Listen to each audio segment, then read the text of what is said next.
Assalamualaikum and greetings. My name is Helmi Ramdhani bin Muhammad Sayyah. In this session, I'm going to share my knowledge on how to present experimental data in Microsoft Excel.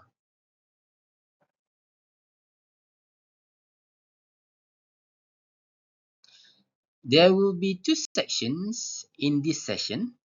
The first one is for experimental data with small data range, while the second one will be for experimental data with large data range. So why is it important to have a proper graph? First and foremost is to have a good impression from the reader. The plotted graph should be able to capture the reader's attention.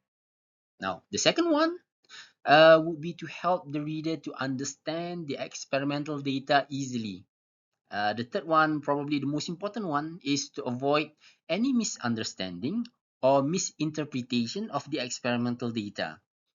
You'll have a pretty hard time if there is a Q&A session after your presentation.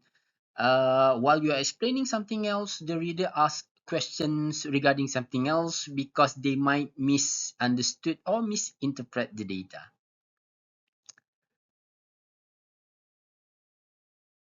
Okay, before that, bear in mind that the points made in this section is very subjective. You may change your style depending on the data that you have. This is only for a general guideline. So the first section, small data range.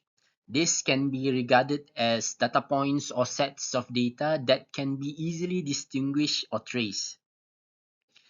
When you plot the graph using Excel, the default option is usually to separate the data sets using different color markers. I recommend you to use a monochrome style.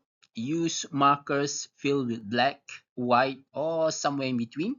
This will create a professional look. Uh, if a hard copy is required, you don't need a color printer. And moreover, there are some journals that specifically ask for only black and white graph to be submitted with your article. Okay, the trend line. If required, use single black line, or if there are several data set, use dotted line or something in between. Please use only black colored line or grayish if necessary. Don't use white color because that would definitely make it impossible for the reader to read on a normal white background graph. For marker types, this approach allows you to use four basic marker types: round, square, triangle, and also diamond shape.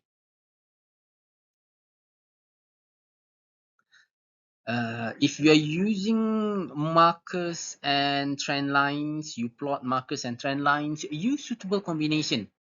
Because if it is too big, then your graph will not look too good.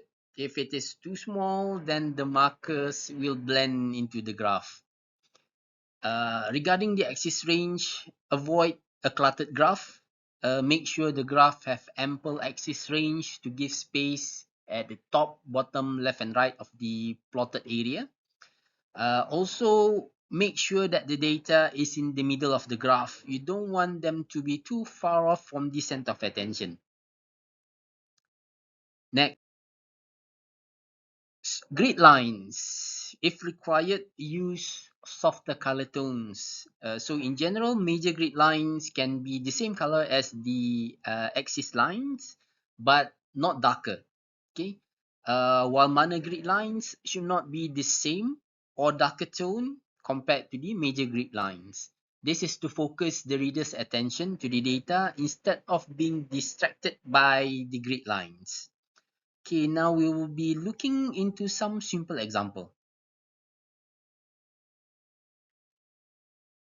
This is a typical type of graph that Excel will plot by default. The chosen type is scattered with lines. As you can see, there are four data sets here.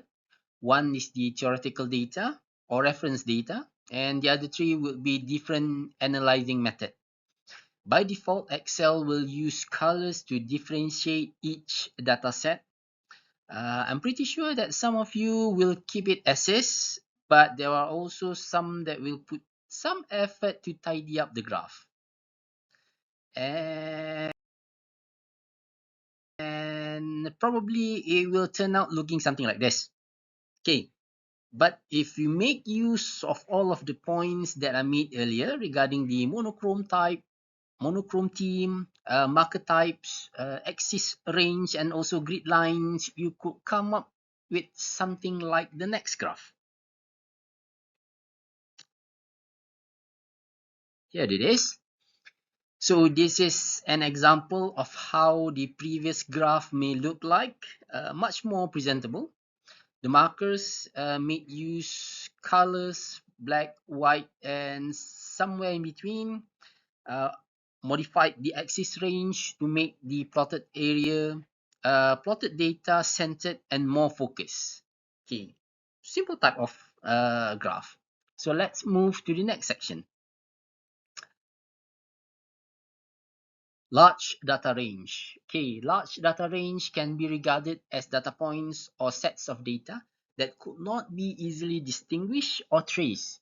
It is better to have them as a line type graph instead of individual markers. Usually, this type of graph involve time-based data acquisition experiment. For example, your sensor, your temperature sensor or your pressure sensor, voltage sensor, reads and saves 5 data points per second, and your experiment lasts about 10 minutes. That will turn out to be 300 data points per minute and 3000 data points for one set of experiment. And you may have several sets of experiment that will turn out to be thousands of data points. So how to manage them? If you try to plot the graph, Microsoft Excel will by default plot a scattered line type of graph with different colors to differentiate each set of data. If you have a very large data point, unless necessary, avoid using scattered type as this will slow up your computer. Use lines instead. Another tip is for large data, to copy the graph from Excel to PowerPoint or Word, use paste as image instead of a normal paste. Well, of course, normal paste will give you the option to edit your graph in PowerPoint or Word, but it also slows down your computer if there are too many graphs involved. Paste as image allows the user to resize the graph without worrying too much about the fonts formatting in the graph. Okay, so most of the points made in the small data range can also be applied to large data range as well. Like the monochrome theme, axis range, marker types, trend line, and grid lines. Okay, let's move on to the examples.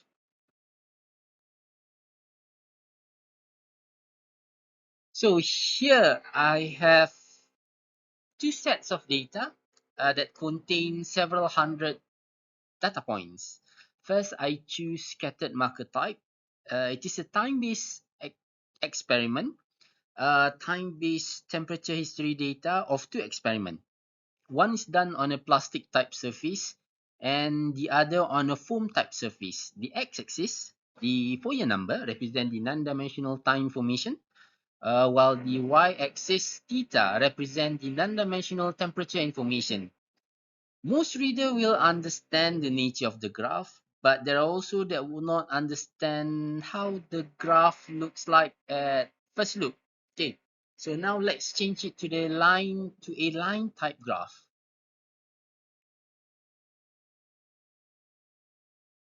Now this is more understandable. The reader will now be able to imagine that as time increases, the surface temperature also increases. The rate of surface temperature increase is different for the two materials involved. Now this graph is acceptable. It clearly shows the nature of the experiment, not cluttered, and does not misdirect the reader. But we can also further modify the graph to make it more presentable. Using tips made earlier, we can transform it into looking something like this.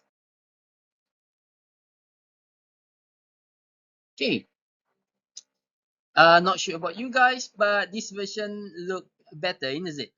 Okay, monochrome theme, two sets of data separated by two different line type. Uh, so this is how it can turn out to be. But you may also include markers. It may look cluttered to some, but beauty is in the eyes of the beholder. Okay, if you include markers, I've put white and gray fill markers. This gives it a more technical look. Okay, so now moving on to the next example. Uh, this is an example of a poorly made graph. The two graph overlaps with each other due to the line type graph. So here we must only use marker type. Changing the graph type will make it look like this. Okay, now you have a uh, properly separate the two data sets. To make the graph more presentable, you can have them looking like this. Now, I've changed the landscape type graph to a portrait style, which suits the nature of the experimental data. So I have a white and grayish markers, rearrange the axis range, and also crop the unnecessary data range. Okay, so the last example, if you are required to have two y-axis, you may have them looking something like this. Of course, there are cases where you have no choice but to use different color to separate the data. But however you plot your data, make sure to attend to the three main points made earlier. Capture the reader's attention in a good way, of course. Make it so that the reader can understand your data easily. And lastly, avoid cluttered graph that will make the reader misunderstood or misinterpret the graph. Okay, so that will be all from me. Thank you very much for your attention. Assalamualaikum.